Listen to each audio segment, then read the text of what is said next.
नमस्कार, मैं हूं शंकर। न्यूज बाइस्कोप में आप सबों का स्वागत है। हम बात करेंगे राजधानी की सियासी सरगर्मियों की।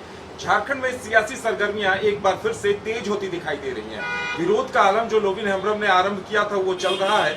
भोगनाडीह से उन्होंने उलगुलान की ललकार का ऐलान कर दिया है और उलगुलान का आह्वान किया है। भोगनाडीह की माटी का तिलक लगाकर पूरे झारखंड में घूमने की बात कह दी है। वहीं दुर्गा सोरेन की पुत्री जयश्री सोरेन ने भी अपना अभियान आरंभ करने की बात कही है। उजियारा अभियान के तहत वो भी अब पूरे झारखंड में घूमेंगी।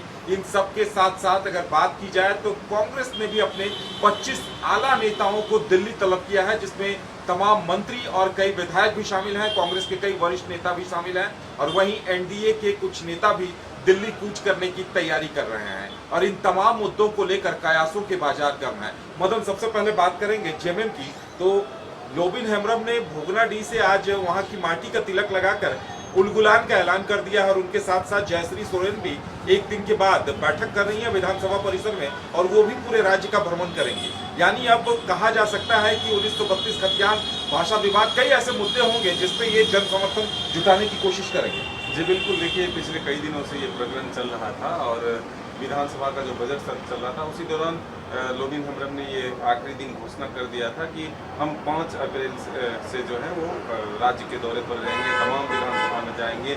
जो हमारे सरकार के साथी हैं वो तो उनसे तो मिलेंगे ही, साथ ही जो विपक्ष के साथी हैं उन विधायकों से भी जाकर के हम समर्थन मांगेंगे और 1932 आधारित स्थानीय नीति और नियोजन नीति बनाने की मांग करेंगे। साथ ही अब वो मुखर होकर के सरकार की नीतियों के खिलाफ भी आवाज़ उठाने लगे हैं। साथ ही जो सरकार ने वादे किए थे घोषणा पत्र में, एक एक कर गिन कर वो अब जनसभा में लोगों के बीच रख रहे हैं। चाहे वो 3 लाख रुपए आवास के माध्यम से हो या 5 लाख युवाओं को रोजगार की बात हो कि नौकरी की बात हो या फिर जो अन्य जेएमएम के घोषणा है, उन तमाम वादों को याद दिला रहे हैं और सीधे तौर पर अपने पार्टी के मुखिया जो अभी वर्तमान में मुख्यमंत्री हैं उनको दोषी ठहरा रहे हैं कि सिर्फ वादा खिलाफी हुआ है, कुछ हमारे जो वादे थे उसको पूरा नहीं किया गया।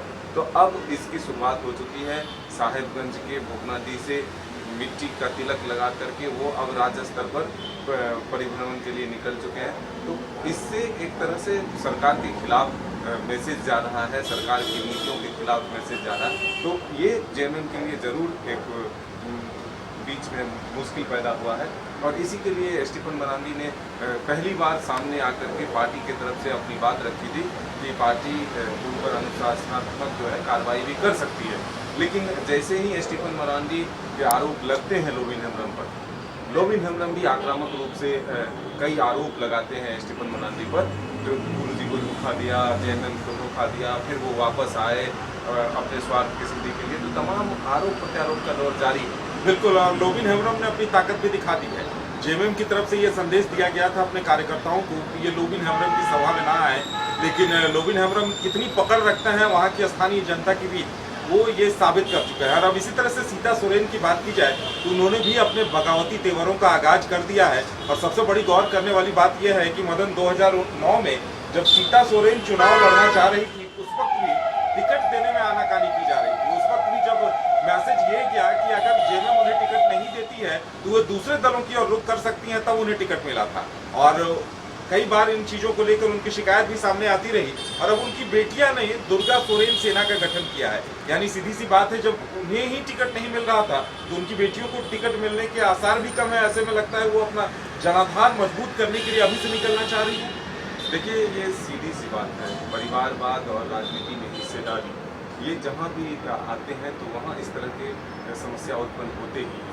जब एक ही व्यक्ति परिवार से आगे बढ़ रहा होता है तो फिर दूसरे की भी चाहत होती है कि वो अपनी हिस्सेदारी ले। और परोक्ष रूप से अब ये बातें सामने आने लगी है कि आखिर सीता सोरेन इतनी मुखर क्यों हुई है। क्या वो हेमंत सोरेन को ही सिर्फ आगे बढ़ते हुए नहीं देखना चाहती है या फिर अपने बच्चों को वो पार्टी में शामिल कराना चाहती है, मुख्य राजनीति की धारा में लाना चाहते हैं। तो इन तमाम चीज़ों के बाजार तो गर्म है और इसी बीच जब सीता सोरेन पार्टी के सरकार के खिलाफ कई बार आवाज़ उठा चुकी है। हालांकि वो ये दावा जरूर करती है कि जो सरकार अगर गलत काम करती है तो उसके लिए हम आईना दिखाने का काम करते हैं, लेकिन उस आईने के पीछे जो एक संगठन तैयार हुआ है वो संगठन है डीएसएस दुर्गा सोरेन सेना। और अब सीता सोरेन ने जो राजभवन से निकलकर आज से 3 दिन पहले जो बातें रखी थी कि अब हम चुप नहीं बैठेंगे, क्योंकि एक ये कह सकते हैं कि एक सुनियोजित तरीके से हमें बदनाम करने की कोशिश की जा रही है और हम भी अब अपने तरफ से जो है कार्रवाई आगे बढ़ाएंगे। तो अब जो पहली बैठक होने जा रही है डीएसएस की, तो इससे अंदाज़ा लगाया जा सकता है कि राज्य स्तर पर अपनी पकड़ मजबूत करने के लिए, हालांकि जरूर ये कहा जा रहा है कि जल जंगल जमीन की रक्षा करने के लिए इस सेना का गठन हुआ है। जो आदिवासियों की मूलवासियों की मूल समस्या है उसको दूर करने के लिए सेना की गठन किए गए। लेकिन सीतापुर ने सारे ने कहा था कि अगर जरूरत पड़ी तो इसे राजनीतिक बिल्कुल, यानी कहीं न कहीं ये जनाधार मजबूत करने की कवायद कही जा सकती है। इसके साथ एक और महत्वपूर्ण घटनाक्रम जो सामने आ रहा है, कांग्रेस ने अपने कई बड़े आला नेताओं को दिल्ली तलब किया है। इसके पीछे वजह तो हो सकती है, पहली तो एक सरकार गिराने को लेकर जो तमाम बातें सामने आ रही है, तो कांग्रेस पे भी कहीं न कहीं दबाव है कि वो अपने तमाम विधायकों को, मंत्रियों की, उन्हें अपने काबू में रखे। और दूसरी बात ये हो सकती है कि इन दिनों पूरे राज्य में 1932 खतियान भाषा विवाद को लेकर माहौल गर्म है। तो ऐसे में राष्ट्रीय दलों को ये समझ में नहीं आ रहा है कि उनका स्टैंड क्या हो। कांग्रेस के सामने भी परिस्थिति यही है कि वो खुलकर स्पष्ट नहीं कर पा रही कि 1932 खतियान के समर्थन में हो, भोजपुरी मगही को लेकर जो विवाद सामने आया है उस पर उनका स्टैंड क्या हो। मदन, क्या लगता है? बिल्कुल, देखिए कई कंफ्यूजन की स्थिति है। ये जो स्थिति उत्पन्न हुई है, इस पर बीजेपी का आरोप भी आया है कि सरकार अपनी नाकामियों को छिपाने के लिए बीच बीच में अपने विधायकों को ही बदनाम करके वो लोगों का ध्यान भटकाना चाहते हैं कि आखिर बीच में ही क्यों ऐसी नौबत आती है। जब से 2.5 वर्ष का लगभग समय बीत चुका है और तीसरा दौर ये चलेगा जब ये सरकार गिराने की साजिश की बात आती है सामने। अब तो हालांकि जेएमएम के विधायक सीता सोरेन और लोबिन हेम्ब्रम पर भी आरोप लग चुके हैं कि वो बीजेपी के साथ मिलकर सरकार गिराने की कोशिश कर रहे हैं। लेकिन महत्वपूर्ण ये है कि कांग्रेस के अंदर क्या चल रहा है।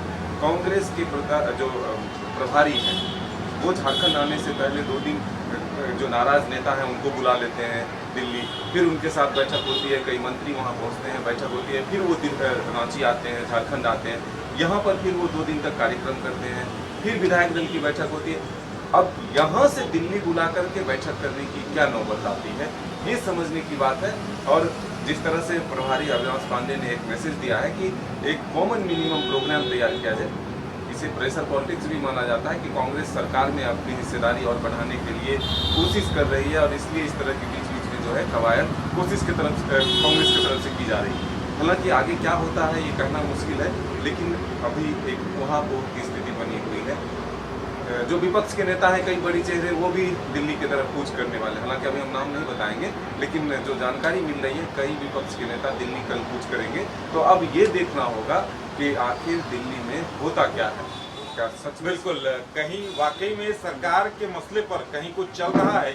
ये तमाम बातें जिस तरह से बीजेपी कह भी रही है कि उसकी तरफ से ऐसा कोई प्रयास नहीं हो रहा है। बीजेपी के प्रवक्ता बार बार कह रहे हैं कि सरकार गिराने की साजिशें बिल्कुल अफवाह है और विपक्ष का इसमें कहीं कोई रोल नहीं है। लेकिन विपक्ष के नेता दिल्ली जा रहे हैं, वजह सरकार गिराने को लेकर भी हो सकती है और वजह आने वाले दिनों में होने वाला राज्यसभा चुनाव भी हो सकता है। मदन, बिल्कुल, देखिए आंकड़ों का खेल होता है राज्यसभा चुनाव, और ऐसे में दोनों तरफ से ये कोशिश की जाएगी कि अधिक से अधिक वोट जो है हमारे पक्ष में हो, और ताकि दोनों सीट पर कब्जा जमाया सके। हालांकि जेएमएम के पास एक सीट जीतने के लिए पूर्ण बहुमत है, बीजेपी के पास भी बहुमत है, लेकिन एक आध कम होंगे तो फिर उसे कोशिश की जाती है कि निर्दलीयों का साथ लेकर के उस सीट को निकाला जाए। तो मंथन जरूर है, लेकिन राज्यसभा से पहले वर्तमान राजनीतिक हालात जो बन रहे हैं उस पर मंथन हो रही है। चाहे कांग्रेस हो, जेएमएम हो, या फिर आरजेडी की भी निगाहें जरूर इस पर टिकी हुई है कि आखिर चल क्या रहा है।